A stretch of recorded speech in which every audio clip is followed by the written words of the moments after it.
এই একই জিনিস বারবারই ঘুরে আসছে। গত সোমবার দেখলাম আমাদের বাড়ির পুকুরে এসে বাঘটা জল খেয়ে যাচ্ছে। তাহলে আমাদের কি কোনো নিরাপত্তা নেই?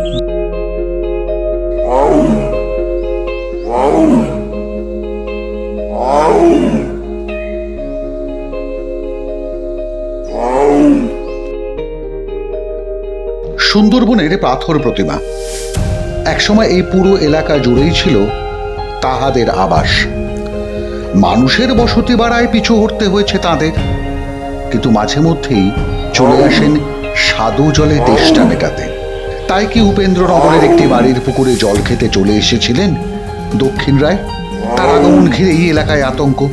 গৃহবধূর দাবি তিনি নিজে দেখেছেন বাঘকে ঘাটে নেমে জল খেতে, কিন্তু তাও দক্ষিণ রায় ধরা না পড়ায় এবার ঘুম ছুটেছে তাদের, আর ক্ষোভ উগড়ে উঠছে বন দপ্তরের দিকে।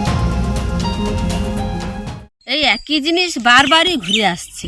গত সোমবার দেখলাম আমাদের বাড়ির পুকুরে এসে বাঘটা জল খেয়ে যাচ্ছে। তাহলে আমাদের কি কোনো নিরাপত্তা নেই?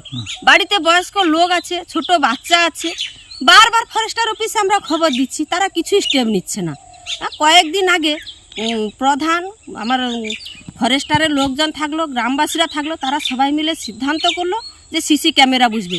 তারও কোনো ব্যবস্থা ওরা নেয়নি। তা আপনারা কি ভেবেছেন আমরা কি এভাবেই থাকবো? তা আপনারা বলে দিন যে মানুষের চেয়ে বাঘকে আপনারা বেশি গুরুত্ব দিচ্ছেন, তাহলে আপনারা ওদেরকে নিয়ে থাকুন, আমাদের যা হয় হবে, আমরা সেভাবেই থাকবো। বাড়ির পুকুরে যখন বাঘ এসে খাচ্ছে, আমাদের আর কি কোনো নিরাপত্তা আছে? আমরা কোথায় থাকবো? জঙ্গলে ছিল তখন আমরা এতটা ভাবিনি, যখন বাড়ির পুকুরে আসছে তখন আর আমরা কি বলবো? আমাদের আর কিছু বলার নেই। এদিকে লোকালয়ে বাঘ আসার খবর পেয়েই ছুটে এসেছিল বন দপ্তর। শতাধিক বনকর্মীকে নিয়ে জঙ্গলে খোঁজাও হয়েছে, কিন্তু বাঘের পায়ের ছাপ ছাড়া আর কিছু মেলেনি। আর বন দপ্তরের দাবি এই ছাপ বহু পুরনো, তাই ভয়ের কোনো কারণ নেই।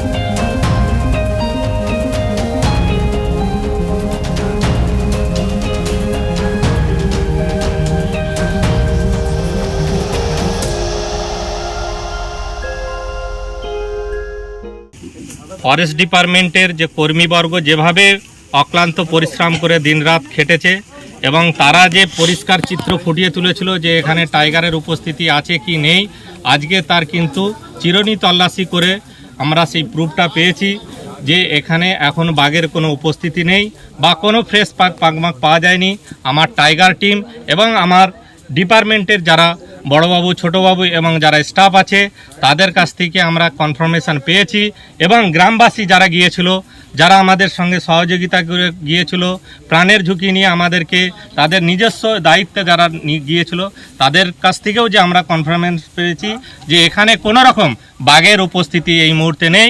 এবং আমি গ্রামবাসীদেরকে আশ্বস্ত করছি আপনাদের পাশে আমরা সবসময় আছি, কোনো ভয়ের কোনো কারণ নেই। রামগঙ্গার রেঞ্জার বলছে ভয়ের কোনো কারণ নেই, কিন্তু তাতে কি মন মানে? এটাই প্রথমবার নয়, গত 4 মাস ধরেই পাথর প্রতিমার বিভিন্ন জায়গায় বাঘের আতঙ্ক দেখা গেছে। উপেন্দ্রনগরে ট্যাব ক্যামেরা লাগিয়েছে বন দপ্তর, বেশ কিছু এলাকা জাল দিয়ে ঘেরা হয়েছে। এমনকি কয়েক মাস ধরে বন দপ্তরের কর্মীরা নিয়মিত পাহারাও দিচ্ছেন বলে শোনা যাচ্ছে।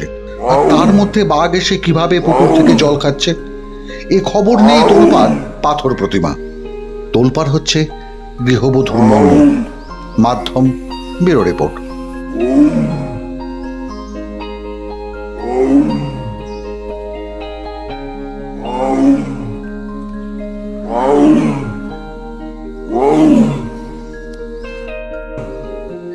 Oh